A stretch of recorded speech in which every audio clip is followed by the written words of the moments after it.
Welcome to the Mental Advantage Podcast. Whether you're an athlete trying to perform at your best when it counts the most, a coach or business leader trying to get more out of your team, or someone looking for more personal growth, this is the place for you. This podcast is your map to guide you to the right mindset, systems, and strategies you need to become the best version of yourself. And now, here's John Cullen and Brandon Allen.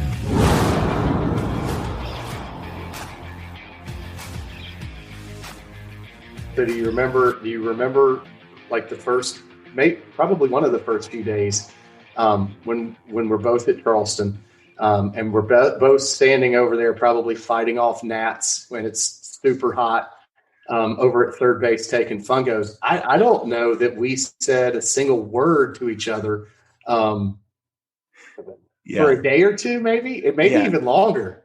Yeah, I think it's interesting that we are such great friends now because that's where that competitiveness, but it's the iron sharpens iron piece to it. That, you know what I mean? It's, I think having that competitiveness and understanding, we were both coming in there as JUCO transfers coming in that were, coming in from different schools anyhow. And it was now all of a sudden, here we are. Okay, there's only so many third bases that you can go around, or first base, second base, whatever the case may be. And I think that's what happened. Well, and not only that, but you had a pretty old team in terms of upperclassmen. I mean, they're showing up that fall. It was a bit of a dogfight to get some playing time. And I tell you what's interesting is what we're going to get to hear from Coach Meg in this episode, where she actually takes some of those competitive situations and uses them, like you said, iron sharpening iron.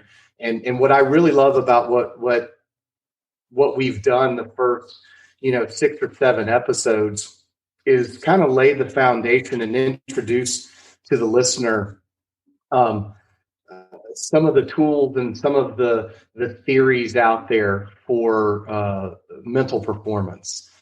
And what I love about what we're going to get to hear with Coach Meg is actual application of that. And I know that's something that you and I are trying to bring some more guests that can actually talk about the application. But this one to me is going to be really interesting because not only does Coach Meg do a great job talking about it, this is a team that you personally get to work with on the regular. So I'll be anxious to hear your thoughts on some of the practices that you were able to introduce and how they're utilizing them today. Yeah.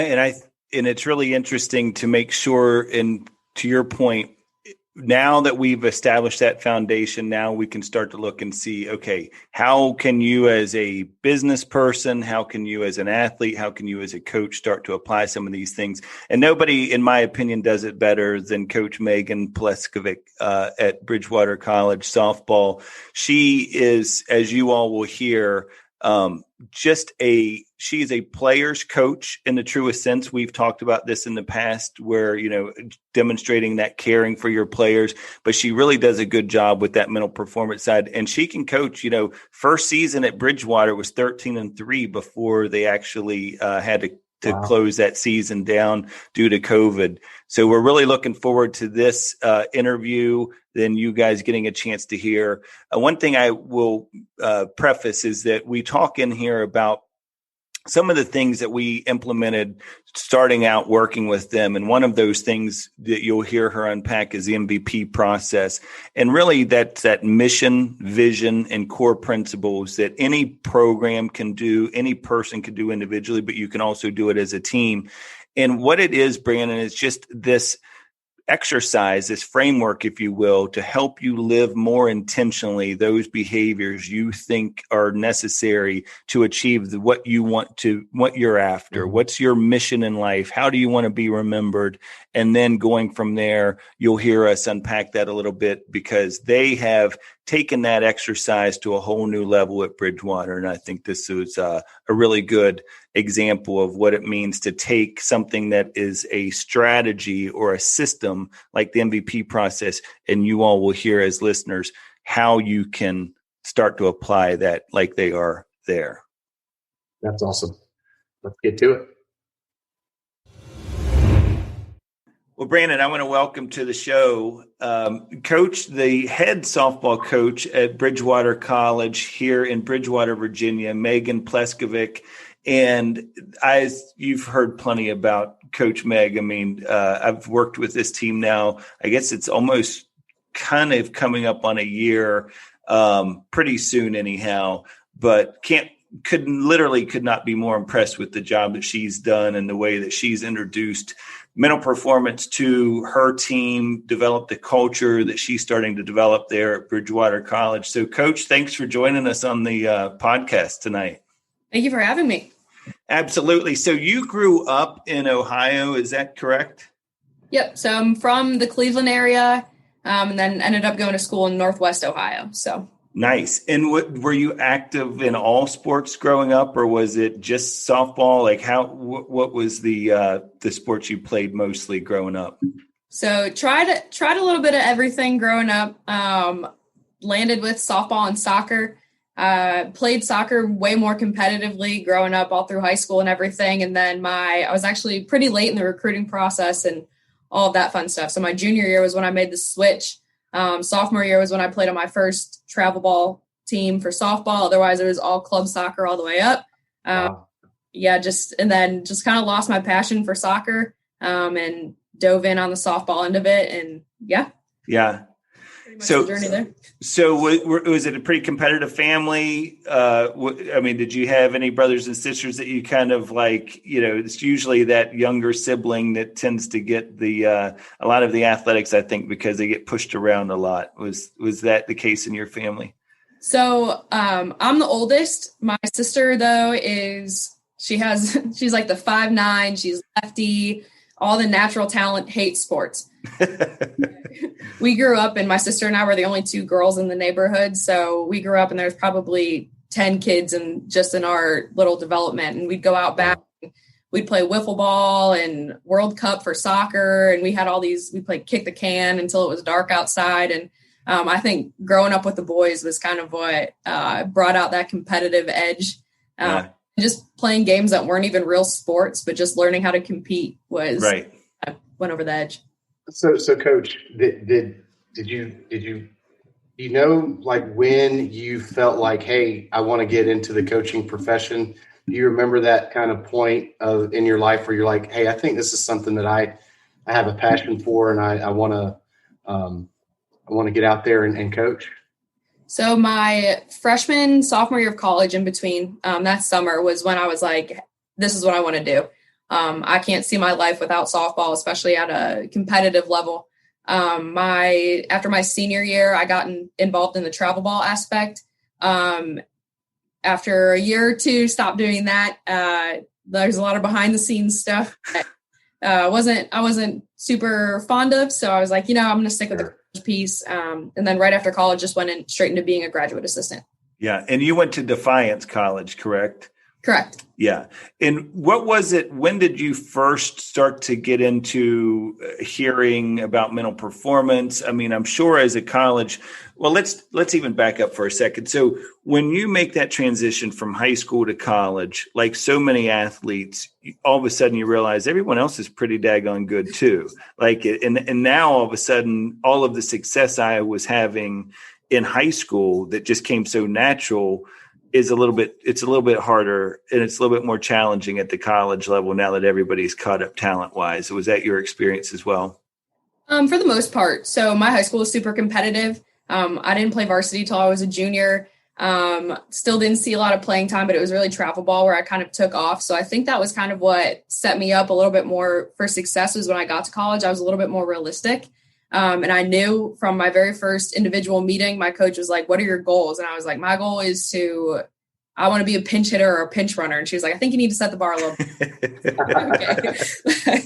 Just because I'd known you had always had to, it was always a grind and always that, I saw the players around me, and it's intimidating as a freshman. You look around and you're like, oh my gosh, well, I was a third baseman. But the other third baseman was an all conference junior. So I was like, oh, great. Here we go. Yeah. But then you're able to kind of develop that competitive piece too, which is huge, especially, being a freshman walking into a program with almost 35 people on a team. You have to be able to compete right off the bat. Yeah, it's funny. I tell I've had a lot of nephews and nieces and been even my own children that have gone on and played college sports. And I tell every person who just comes and asks me advice on what it's like to be a college athlete, I always say, your freshman year, you have to think like a lion. And what I mean by that is you have to scan the field. I said, you're at practice every day. Find the weakest link. A lion goes after the weak. It's going to go after the slowest of the gazelles, right? It's not going to wear itself out going after the fastest.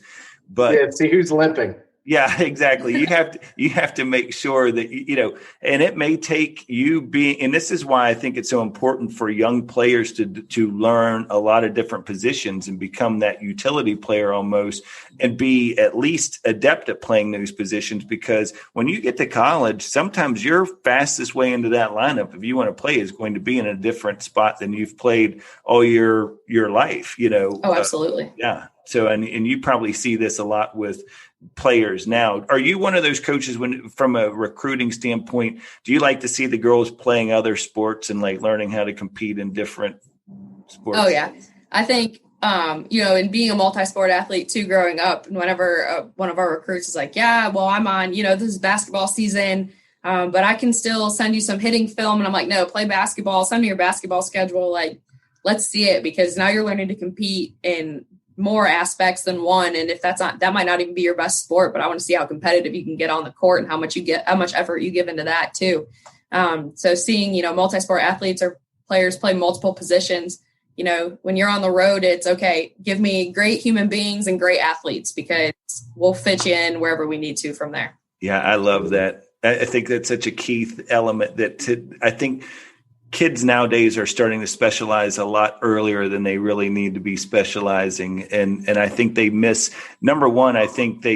out when you specialize, you only have the same coach a lot of times too, because if you're playing on the same travel team or the same high school team or whatever, your diversity of coaching you don't get that same mix as well. And that's a big part of it is being able to learn how to handle coaching from different voices that aren't just the ones that you're so used to every day.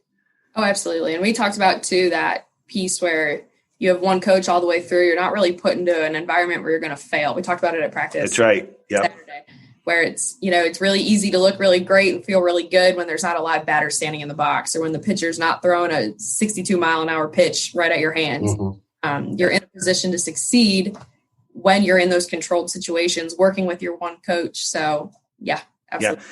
Yeah. And I don't think a lot of people realize this, but it helps that coach who's that quote unquote hitting coach or pitching coach.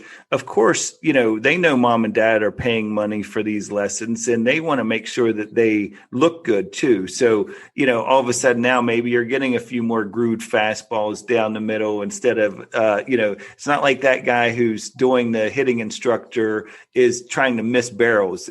He's actually, it makes it look a lot better if he's actually hitting. Go ahead, Brandon. So it's funny because we're in the cage the other night, and Coach, I've got right now I'm in the middle of a 13U travel season. So we had a tournament yesterday and today. But we're in the cage the other night, and I'm throwing some pitches, and one of the parents pulled me aside and said, "Man, it just doesn't look the same when you throw to him as when his hitting coach does." And I said, "Well, did you think that it would?" Right. Yeah. I'm trying to show him where we need to work. And yes, we're trying to encourage and all that. I said, but we're also trying to show them that, hey, here's where we might need to focus a little more time and energy because you have a hole right here or whatever it is. And sometimes we have to prove a point. And so to your point, John, it's going to look a little different, and it's going to look a little different when they step out on the field. So it's I will say this, and let me put this out there because I know we were all college